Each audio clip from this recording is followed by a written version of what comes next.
صلی علی رسولہ الکریم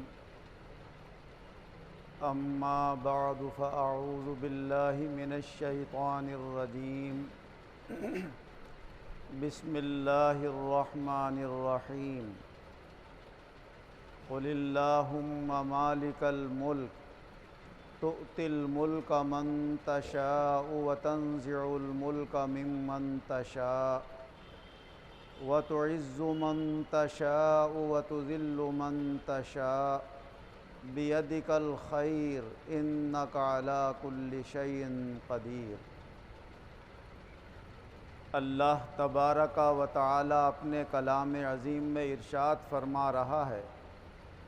اے نبی مکرم صلی اللہ علیہ وسلم، آپ فرما دیجئے کہ اے اللہ، ساری کائنات کا مالک تو ہے، تو جسے چاہتا ہے ملک عطا فرماتا ہے، جس سے چاہتا ہے حکومت اور ملک چھین لیتا ہے، تو جسے چاہتا ہے عزت بخشتا ہے، جسے چاہتا ہے تو ذلت عطا فرما دیتا ہے۔ تیرے ہی قبضے میں ساری خیر ہے اور بے شک تو ہی ہر شے پر قدرت رکھنے والا۔ اللہ رب العزت ساری کائنات کا مالک ہے، جس کو چاہتا ہے اونچا کر دیتا ہے، جس کو چاہتا ہے نیچا کر دیتا ہے۔ سب سے زیادہ اونچا اور عزت والا تو وہ خود ہے۔ وہ فرماتا ہے وَلِلَّهِ الْعِزَّةُ وَلِرَسُولِهِ وَلِلْمُؤْمِنِينَ، حقیقت میں عزت تو اللہ کی ہے، اللہ کے رسول کی ہے اور ایمان والوں کی۔ اللہ جل شانہ وعم نوالہ نے اپنے فضل و کرم سے اپنے کچھ بندوں کو بھی عزت عطا فرمائی۔ کچھ 12 مہینوں میں سے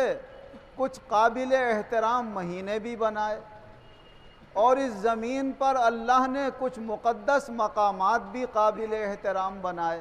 یہ سب چیزوں کی حرمت و عزت اللہ تبارک و تعالی سے ہی حاصل ہوئی ہے۔ انسانوں میں سب سے زیادہ قابل احترام، سب سے زیادہ عزت و عظمت والے ہمارے آقا و مولا حضور احمد مجتبیٰ حضرت محمد مصطفیٰ صلی اللہ علیہ وسلم ہیں۔ آپ کے بعد دیگر انبیاء علیہم السلام ہیں، پھر آپ کے صحابہ رضی اللہ عنہم ہیں، پھر تابعین کرام ہیں، پھر اولیاء عظام رحمہم اللہ قابل احترام ہیں، اور اسی طرح قیامت تک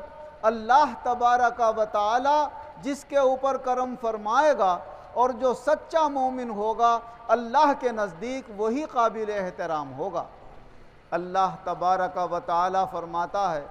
یا ایھا الناس انا خلقناکم من ذکر و انثی وجعلناکم شعوبا وقبائل لتعارفوا ان اکرمکم عند اللہ اتقاکم ان اللہ علیم خبیر۔ اے انسانوں، ہم نے تمہیں ایک مرد اور ایک عورت سے پیدا کیا ہے، اور تمہیں خاندانوں اور قبیلوں میں اس لیے بانٹ دیا ہے تاکہ تم آپس میں ایک دوسرے کو پہچان سکو۔ اب رہی عزت و عظمت کی بات، تو اللہ کے نزدیک تو سب سے زیادہ عزت والا وہ ہے جو زیادہ متقی اور پرہیزگار ہے۔ اللہ جل شانہ وعم نوالہ نے اس تقوی اور پرہیزگاری اور ایمان کی برکت سے اپنے بندوں کو عزت و عظمت سے نوازا، اور جو محترم مہینے ہیں ان میں 4 مہینوں کو بھی قابل احترام بتایا۔ حضور نبی اکرم صلی اللہ علیہ وسلم نے ارشاد فرمایا کہ 3 مہینے جو قابل احترام ہیں لگاتار ہیں، ایک ہے ذی قعدہ کا، دوسرا ذی الحجہ کا، اور تیسرا مہینہ ہے محرم کا، اور ایک مہینہ ہے رجب کا جسے خدا کا چاند بھی کہا جاتا ہے۔ یوں تو ہر مہینے کی کوئی نہ کوئی فضیلت ہے، اور اس فضیلت کی برکت سے اللہ نے اسے قابل احترام بنا دیا ہے،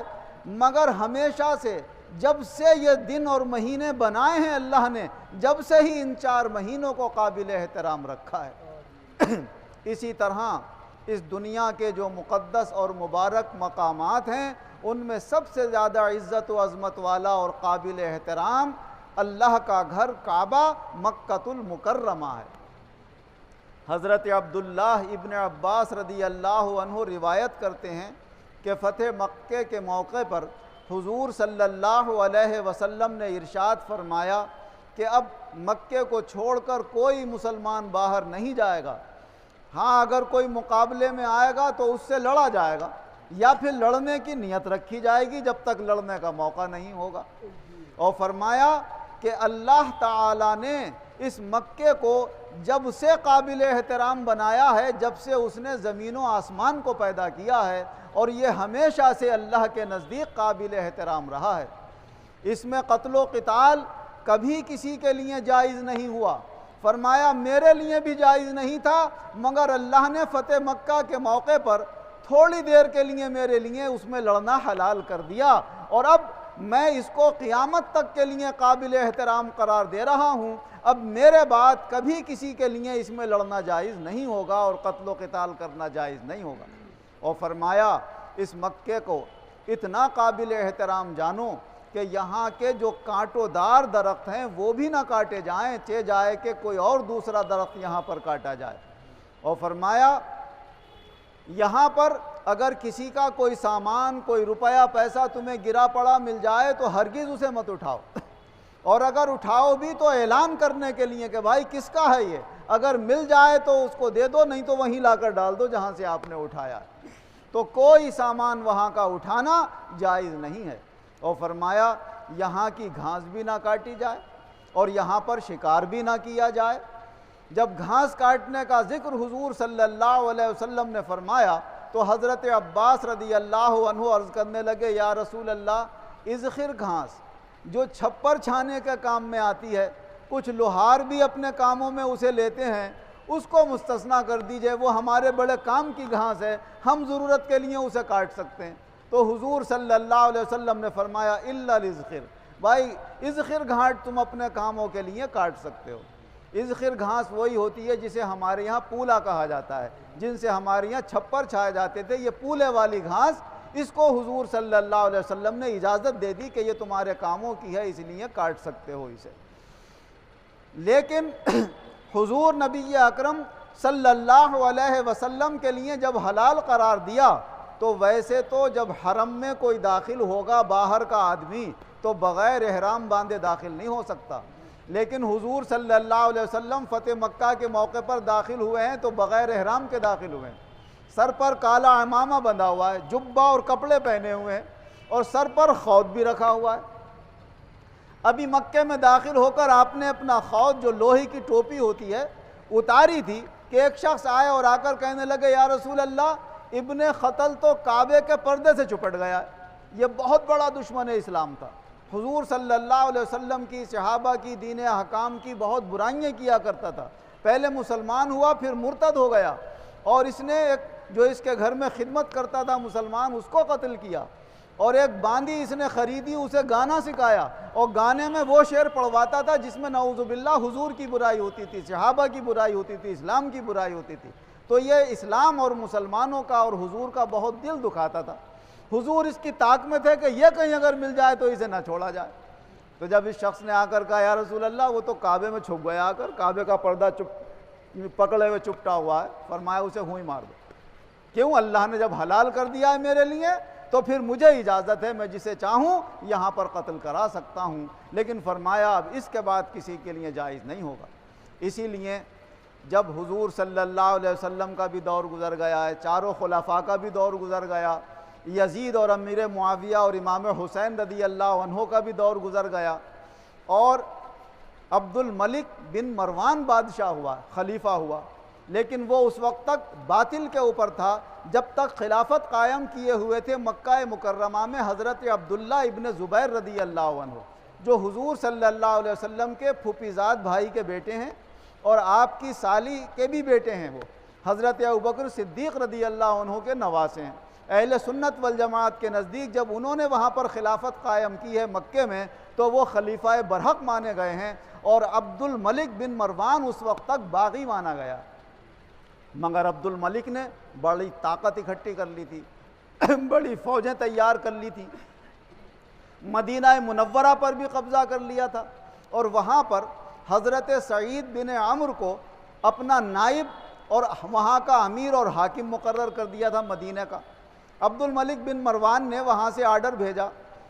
ان کو، سعید بن عمرو کو، کہ تم لشکر تیار کر کے عبداللہ ابن زبیر رضی اللہ عنہ کے مقابلے میں مکے پہنچ جاؤ اور مکے جا کر ان کے اوپر حملہ کر دو۔ وہاں پر سعید بن عمرو کے پاس ایک سچے سیدھے سادے مسلمان حضرت شریح عدوی رضی اللہ عنہ بھی تشریف فرما تھے۔ جب یہ لشکر تیار کرنے لگا مکے کو روانہ کرنے کے لیے، تو حضرت ابو شریح عدوی نے فرمایا، اے سعید، اگر تم برا نہ مانو تو میں تم سے رسول اللہ صلی اللہ علیہ وسلم کی ایک حدیث بیان کرنا چاہتا ہوں۔ کہ بتاؤ کیا حدیث ہے؟ کہا حضور صلی اللہ علیہ وسلم نے یہ ارشاد فرمایا کہ مکے میں لڑنا ناجائز و حرام ہے قیامت تک۔ اللہ تعالیٰ نے ہمیشہ کے لیے قیامت تک کے لیے مکے کو محترم قرار دے دیا ہے، نہ وہاں کے درخت کاٹے جائیں گے، نہ گھاس کاٹی جائے گی، نہ گرا پڑا سامان اٹھایا جائے گا۔ جب وہاں پر لڑنا جائز نہیں ہے تو آپ لشکر کیوں روانہ کر رہے ہیں عبداللہ ابن زبیر کے مقابلے کے لیے؟ تو وہ لوگوں نے معلوم کیا کہ بھائی سعید نے پھر کیا جواب دیا؟ تو کہا سعید نے یہ کہا کہ میں اس حدیث کو تم سے زیادہ جانتا ہوں، لیکن میں یہ بھی جانتا ہوں کہ جو کسی کا خون کر کے بھاگے اور مکے میں پناہ لے اسے نہ چھوڑا جائے، جو خیانت کر کے کسی کا مال دبا کر اگر وہاں پر بھاگ کر چلا جائے تو اسے نہ چھوڑا جائے، کوئی اسلامی احکام کی بڑی نافرمانی کر کے وہاں چلا جائے تو اسے پکڑ کر سزا دی جائے۔ کہا میں یہ جانتا ہوں، جبکہ وہ حقیقت یہ ہے اہل سنت والجماعت کے نزدیک کہ جو مکے میں حرم کے اندر داخل ہو جائے گا اس کے لیے کوئی نہ کوئی بہانہ یہ بنایا جائے گا کہ وہ حرم سے باہر نکلے کسی صورت سے۔ جب باہر نکلے گا تو گرفتار کیا جائے گا، باہر نکلے گا تو اس کے ساتھ اس نے جو جرم کیا ہے اس کی سزا کا معاملہ کیا جائے گا، حرم کے اندر نہیں کیا جائے گا۔ مگر چونکہ بگڑتی ہے جس وقت ظالم کی نیت، نہیں کام آتی دلیل اور حجت۔ جب نیت ہی بگڑ جاتی ہے تو پھر کوئی دلیل کام نہیں آتی، اس میں تعویلیں کر لیتا ہے، اپنے مطلب کے معنی نکال لیتا ہے، اور اس نے عبداللہ بن زبیر رضی اللہ عنہ کے مقابلے میں لشکر روانہ کیا اور پھر یہ آپس میں قتل و قتال ہوئے۔ الغرض یہاں پر عرض کرنا یہ ہے کہ اس زمین کے اندر جتنے قابل احترام مقامات ہیں ان میں سب سے پہلا اور سب سے زیادہ قابل احترام جو مقام اللہ نے مقرر کیا ہے وہ کعبۃ اللہ، اور کعبۃ اللہ کے آس پاس کے جو علاقے حرم کہلاتے ہیں وہ سب سے زیادہ قابل احترام ہیں۔ پھر جب حضور نبی اکرم صلی اللہ علیہ وسلم ہجرت کر کے مدینہ منورہ تشریف لے گئے تو آپ نے بھی ایک حد تک نام لے کے فرمایا کہ اللہ نے تو مکے کو قابل احترام قرار دیا تھا مگر میں مدینہ کو قابل احترام قرار دیتا ہوں، تو مکہ بھی قابل احترام ہے اور مدینہ بھی قابل احترام ہے۔ اللہ نے اپنے بندوں میں اور جن جن چیزوں میں عظمت و شان کے کیفیات اور صفات پیدا فرمائے ہیں، اللہ ہمیں ان کا ادب و احترام کرنے کی ہمیشہ توفیق عطا فرمائے، اور دونوں جہان میں ایمان و عزت ہم سب مسلمانوں کو بھی اللہ عطا فرمائے۔ آمین وآخر دعوانا ان الحمدللہ رب العالمین۔ الحمدللہ رب العالمین والعاقبۃ للمتقین والصلاة والسلام علی خیر خلقہ محمد وآلہ واصحابہ اجمعین۔ اے اللہ ہمارے گناہوں کو معاف فرما، آئندہ گناہوں سے بچنے کی توفیق عطا فرما، سب بیماروں کو شفا عطا فرما، قرض داروں کو قرضوں سے نجات عطا فرما، بے روزگاروں کو اچھے روزگار عطا فرما، جو برسر روزگار ہیں ان کے روزگاروں میں خیر و برکت اور ترقیاں عطا فرما، خاص طور سے ہمارے ایمانوں میں قوت اور چمک پیدا فرما، ہمارے ظاہر و باطن کو نور ایمان سے روشن اور منور فرما، زیادہ سے زیادہ اعمال خیر کی توفیق عطا فرما، ہمارے عقائد بھی درست فرما، ہمارے اخلاق بھی بہتر بنا، جب خاتمہ فرما بآسانی ایمان و عزت کے ساتھ فرما، آخرت میں بھی ہم سب کو شاندار کامیابی عطا فرما، آمین بجاہ